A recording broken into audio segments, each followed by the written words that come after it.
Olá, povo de Deus. Hoje eu quero falar com vocês subordinado a esse tema: a cruz antes de ser símbolo. Gálatas capítulo 3, o versículo 13, é o versículo que eu gostaria de me basear.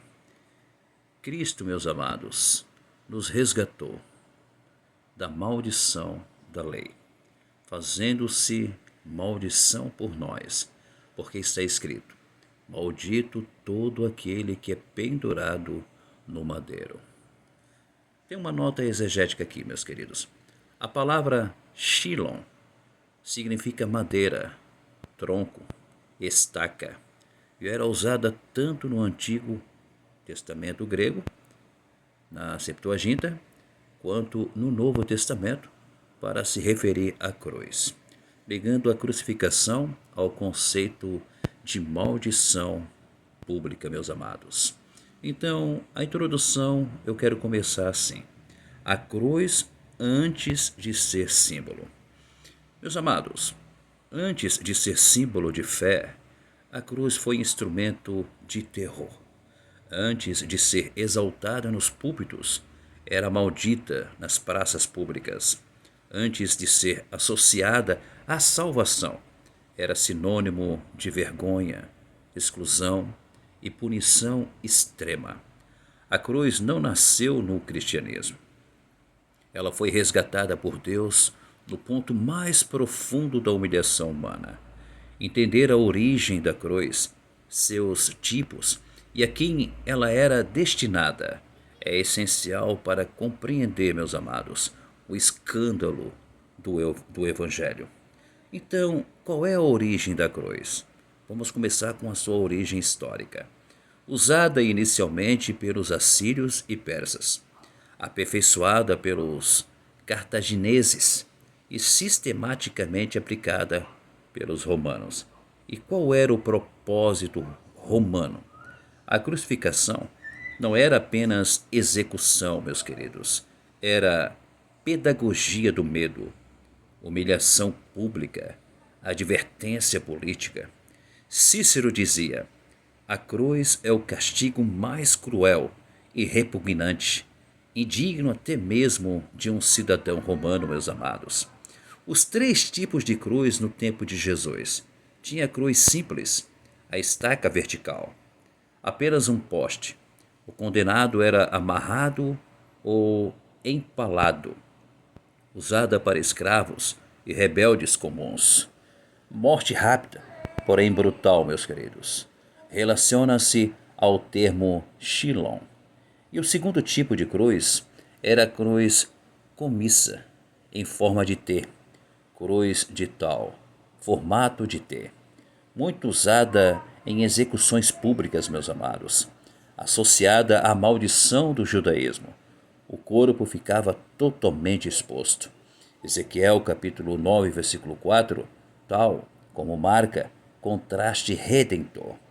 E terceiro tipo de cruz era a cruz imissa, cruz tradicional, haste vertical com braço superior, permitindo a inscrição títulos: Jesus Nazareno, Rei dos Judeus. Está em João capítulo 19 e o versículo 19. Este é o tipo mais provável da cruz de Cristo, pois havia inscrição acima da cabeça. E a pergunta agora: para quem era a crucificação? Não era para cidadãos romanos, pessoas de status, criminosos comuns. Era para escravos, rebeldes políticos, insurgentes, os considerados indignos de sepultura.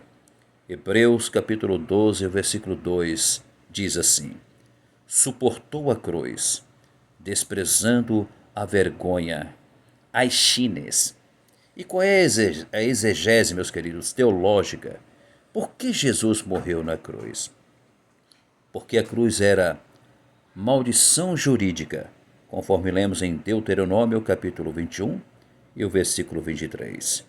Vergonha social, exclusão religiosa, morte lenta e exposta. Cristo assumiu o lugar dos malditos, dos rejeitados e dos culpados.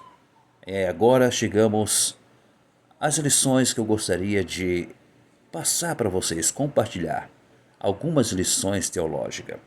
Em primeiro lugar, a cruz revela o quão grave é o pecado, meus queridos. Se bastasse um discurso, não haveria cruz. A cruz mostra que o pecado exige justiça, não desculpas. A cruz foi feita para os piores e Cristo tomou esse lugar. Jesus morreu a morte que não era dele, mas era nossa. Leia 2 Coríntios capítulo 5 e 21. A cruz não foi acidente, foi propósito eterno. Leia Apocalipse capítulo 13, versículo 8. O cordeiro que foi morto desde a fundação do mundo. A cruz transforma vergonha em glória. O que era símbolo de maldição tornou-se trono de redenção. Leia Colossenses capítulo 2, e o versículo 14 ao 15. E em quinto lugar, quem segue Cristo precisa entender o peso da cruz. Lucas capítulo 9 e o versículo 23. Tome a sua cruz. Não é enfeite, é morte do ego, renúncia, obediência. E a conclusão que eu chego, da maldição à redenção. A cruz não foi criada para salvar, foi criada para matar, humilhar e apagar nomes. Mas Deus escolheu o pior instrumento humano para revelar o maior amor divino. A cruz era para escravos e Cristo se fez servo. A cruz era para malditos e ele se fez maldição. A cruz era para criminosos e o justo morreu pelos injustos. A cruz não explica Deus, ela expõe o quanto Deus nos ama. Se você quer uma definição do amor de Deus, não procure nos dicionários. Olhe para a cruz. Ele enfrentou o espetáculo deprimente da cruz. Bradou tetelestai, carimbou, gritou está consumado, se entregou voluntariamente e ao terceiro dia ele ressuscitou. Por isso, não são os evangelhos que explicam a ressurreição. É a ressurreição que explica os evangelhos. Mas antes da ressurreição, ele enfrentou o patímbulo, o espetáculo deprimente da cruz, porque Deus amou o mundo de tal maneira que deu seu Filho unigênito, para que todo aquele que nele crê não pereça, mas tenha